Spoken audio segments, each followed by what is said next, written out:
Hello everyone, welcome back to the channel. हम अपना continue कर रहे थे मॉड्यूल 2020 आर्ट एंड कल्चर का। इसमें हमने 2 पार्ट कंप्लीट कर लिए थे और हमें आज से तीसरा पार्ट कंप्लीट करना है, जिसमें हम बात करेंगे टीपू सुल्तान से। इसमें हम पर्सनैलिटीज़ की बात कर रहे थे, तो टीपू सुल्तान की बात करते हैं। ये मैसूर किंग के रूलर थे और ये मैसूर के हैदर अली सुल्तान जो थे उनके सबसे बड़े बेटे हुआ करते थे। इनको man of imagination and courage भी कहा जाता है और ये बहुत ही ब्रिलियंट मिलिट्री स्ट्रैटेजिस्ट, मतलब बहुत ही ब्रिलियंट इसकी स्ट्रैटेजीज हुआ करती थी उस टाइम पे। अब ये कंट्रीब्यूशन की बात करें तो जो पहला एंग्लो मैसूर वॉर था 1767 से लेकर 1769 के बीच का, ये इनके द्वारा लड़ा गया था जब इनकी उम्र 17 साल थी। और इन्होंने मराठा, ये जो अगेंस्ट था किसके, मराठास के, और साथ ही साथ सेकंड एंग्लो मैसूर वॉर में भी इन्होंने पार्ट लिया था। कंपनी के खिलाफ 4 बार लड़ाइयाँ करी थी और फाइनली ये अपनी कैपिटल जो श्रीरंगपट्टनम थी उसको बचाते बचाते चौथे एंग्लो मैसूर वॉर में इनकी डेथ जो है वो हो गई थी। इन्होंने अपनी आर्मी को यूरोपियन लाइन्स के थ्रू बिठाने की कोशिश करी थी और इसके साथ ही इन्होंने लैंड रेवेन्यू सिस्टम को रिवाइज़ करा था। और इसके साथ ही इन्होंने क्या कहा, उन्होंने कुछ टैक्सेस इम्पोज करने शुरू किए थे जो कि डायरेक्टली पीजेंट्स पे हुआ करते थे। और इन टैक्सेस को कलेक्ट करने के लिए इन्होंने एजेंट्स रखे हुए थे जिनको सैलरी कैश में दी जाती थी। इन्होंने एग्रीकल्चर को मॉडर्नाइज़ किया और टैक्स जो भी मतलब डेवलपिंग वेस्ट लैंड था उसको वो डेवलप हो सके अच्छे से, इसके लिए इन्होंने टैक्स ब्रेक्स भी दिए थे। साथ ही साथ इरिगेशन सिस्टम को और बिल्ड करा, ओल्ड डैम्स को रिपेयर करा और एग्रीकल्चर, मैन्युफैक्चरिंग और सेरिकल्चर को बहुत अच्छे से प्रमोट किया। और इसके साथ साथ ट्रेड और द प्रमोट हो सके और सपोर्ट करने के लिए नेवी को भी इन्होंने स्टार्ट करा था। और इसके साथ ही साथ इन्होंने स्टेट कॉमर्शियल कॉरपोरेशन भी सेटअप किया था, मतलब फैक्ट्रीज भी करी थी। वीर सावरकर के बारे में बात करते हैं। वीर सावरकर जो है, इन्होंने एक यूथ ऑर्गेनाइजेशन फॉर्म की, इसका नाम था मित्र मेला। और इनके अकॉर्डिंग जो ये मित्र मेला था ये नेशनल और रिवॉल्यूशनरी आइडिया को सामने लेके आता था।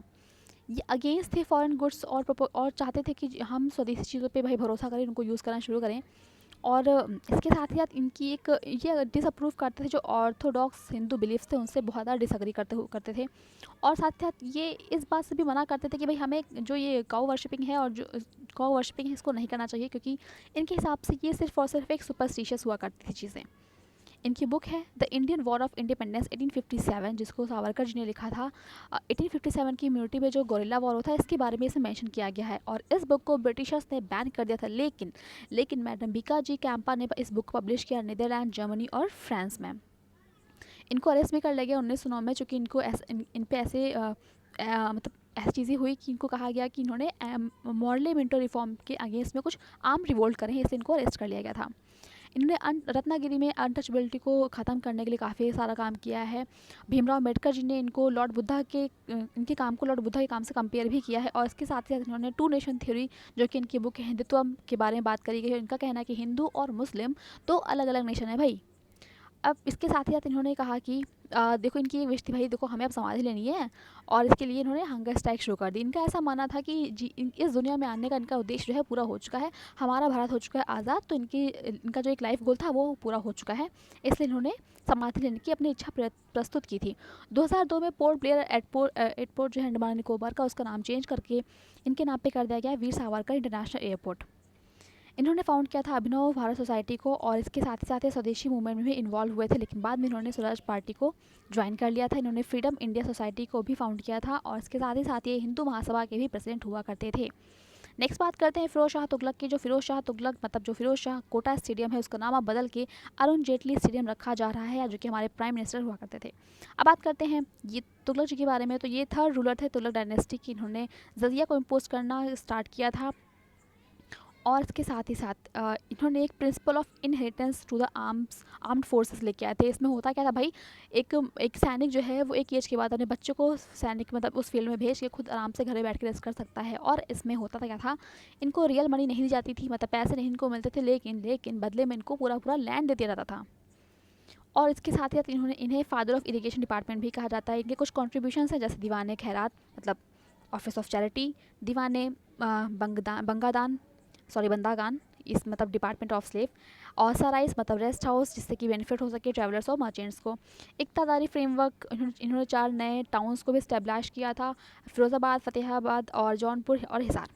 इन्होंने एक हॉस्पिटल, इसका नाम है दारुल शिफा बीमारिस्तान और शिफा खाना, और कौन कौन से टैक्सेस थे? खारिज की बात करें तो खारिज टैक्स ये लैंड टैक्स हुआ करता, जो कि इक्वल जो भी आप मतलब उस लैंड पे प्रोड्यूस होगा उसका 1/10 भैया ले लेंगे। इसके बाद ज़कात की बात करते हैं। ज़कात जो था वो 2.5% टैक्स था प्रॉपर्टी जो कि मुस्लिम की हुआ करती थी भाई। और उसके बाद है खाम की, जो खाम है भाई ये होता क्या था, जब जो सोल्जर्स बूटी लेके आ रहे थे उसका 1/5 जो है टैक्स जो है खाम का रहता था। जजिया के बारे में तो आप सभी जानते हैं, जजिया टैक्स जो होता है वो नॉन मुस्लिम मतलब पर्टिकुलरली हिंदूज़ पे लगता था, लेकिन इसमें विमेन और चिल्ड्रन जो है वो एग्जम्प्टेड हुआ करते थे इस टैक्स से। इसके साथ ही साथ इन्होंने इरिगेशन पे, गार्डन पे और ऑक्टोराई और सेल्स पे भी टैक्स लगाना जो है शुरू किया था। दादा भाई नौरोजी के बारे में बात करते हैं तो इनको grand old man of India भी कहा जाता है। इनकी कॉन्ट्रीब्यूशंस की बात कर लेते हैं अब हम। तो ये आईएनसी में इन्वॉल्व थे अपने शुरुआती दौर में। ये फर्स्ट इंडियन मेंबर थे ब्रिटिश पार्लियामेंट के, और ये जो पहली एजिटेशन थी 1859 में, ये किसी को कंसर्न हुआ करते थे कि इंडियन सिविल सर्विस के रिक्रूटमेंट को लेकर काफ़ी कंसर्न हुआ करते थे ये। इन्होंने लंदन इंडियन सोसाइटी और ईस्ट इंडिया एसोसिएशन को भी फाउंड किया था, और secretary of the east India association जो कि नौरोजी जी हैं वो इन्होंने क्या कहते हैं इसके थ्रू एक फ़ंड कलेक्शन किया था और लोगों में भाई अवेयरनेस फैलानी शुरू करी थी। और वाइस प्रेसिडेंट थे ये बॉम्बे प्रेसिडेंसी एसोसिएशन के। कांग्रेस के 3 बार प्रेसिडेंट रह चुके हैं, 1886, 1893 और 1906 में। और इन्होंने एक इंडियन पार्लियामेंट्री कमेटी को फॉर्म करने में बहुत बड़ा योगदान दिया है, और ये royal commission on Indian expenditure के भी मेंबर रह चुके हैं। इन्होंने एक ड्रेन थ्योरी के बारे में बात की है और उनकी बुक है poverty and un British rule in India. Drain theory के बारे में आपको मैं एक बहुत ही शॉर्ट सा स्नैप दे देती हूँ। क्या है ड्रेन थ्योरी? ड्रेन थ्योरी मतलब होता क्या है, देखिए आपको पता है हमारा भारत, महान भारत एक टाइम पे सोने की चिड़िया हुआ करता था, लेकिन जो ब्रिटिशर्स आए उन्होंने हमारे सोने की चिड़िया को पूरा खाली कर दिया। हर चीज़ें ड्रेन आउट करके ले गई अपने कंट्री में, और हमें एक प्रोड्यूसर से हम चीज़ें बहुत अच्छी क्वान्टिटी प्रोड्यूस करते थे। इन्होंने क्या किया, हमें इस मोड़ पर खड़ा कर दिया कि हम सब चीज़ों को लेना शुरू कर दिया, हमने इम्पोर्ट करना शुरू कर दिया। तो ये कुछ थी एक तरह से ड्रेन थ्योरी। लाल बहादुर शास्त्री की बात करते हैं तो एक स्टैचू बनने जा रहा है वाराणसी एयरपोर्ट पे इनका। अब शास्त्री का मतलब होता है स्कॉलर, जो कि विद्यापीठ इन्होंने अपने मतलब ले लिया था इसको ऐसा अपनी बैचलर डिग्री, तो इसलिए इनको मिला था ये। इनका स्लोगन था जय जवान जय किसान। ये लाइफ मेंबर थे servant of the people society, मतलब लोक सेवक मंडल, जो कि फाउंड की गई थी लाला लाजपत राय के द्वारा। इसके साथ साथ इन्होंने बैकवर्ड क्लास के अपलिफ्टमेंट के लिए काफ़ी काम किया। उसके बाद कुछ टाइम बाद ये प्रेसिडेंट बन गए इसी सोसाइटी के। कौन society? Servant of the people society, मतलब लोक सेवक मंडल के ये प्रेसिडेंट भी बन गए बाद में। नेक्स्ट है इन्होंने पार्टिसिपेट किया नॉन कोऑपरेशन मूवमेंट और सॉल्ट सत्याग्रह में। पोस्ट इंडिपेंडेंस की बात करें तो ये सेकंड प्राइम मिनिस्टर हुआ करते थे। 1961 में इनको होम मिनिस्टर भी अपॉइंट किया गया था, और इसके साथ ही साथ ये committee on prevention of corruption के भी में भी इनको अपॉइंट किया गया था। इनका एक फेमस फार्मूला है शास्त्री फार्मूला, जो कि किससे एसोसिएटेड है? असम और पंजाबी लैंग्वेज एजुटेशन से। याद रखिएगा, शास्त्री फार्मूला असम और पंजाबी लैंग्वेज से एसोसिएटेड है। इन्होंने वाइट रेवोल्यूशन जो कि मिल्क प्रोडक्शन था और ग्रीन रेवोल्यूशन जो कि फूड प्रोडक्शन से था उसको काफ़ी ज़्यादा प्रमोट किया था।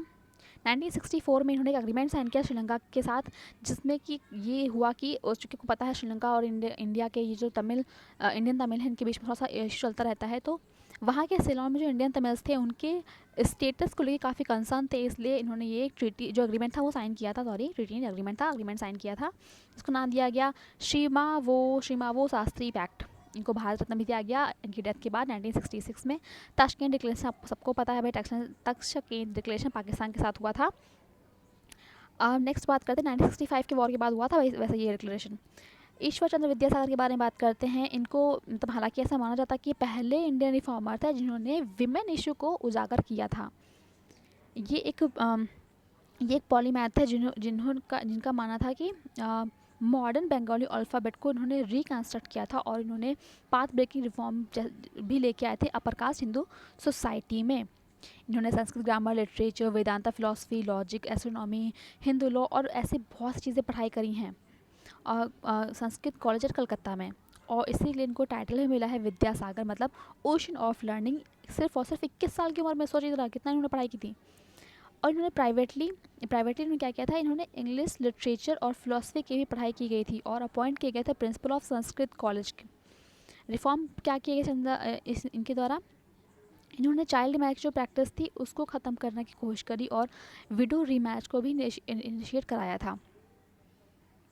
ये विडोज़ की रीमैरिज के फेवर में थे, और कहते थे कि इस अब भाई देखो ये हो रहा है तो जैसे हमारे उस टाइम रॉय साहब जो थे वो चाहते थे कि एबोलिशन ऑफ सती हो सके, दोनों का चल रहा था ऐसा कुछ। इसके साथ ही साथ इन्होंने इस बारे में भी बहुत ही मतलब बहुत ही ज़्यादा लोगों को जागरूक करने की कोशिश की थी कि जो भाई जो बच्चियों की शादी हो रही है, मतलब 10 साल या फिर उससे भी कम लड़कियों की शादी हो रही है, उस पर भी इन्होंने अटैक करने की कोशिश की थी, भाई ऐसा ना हो। और इसके साथ ही साथ इन्होंने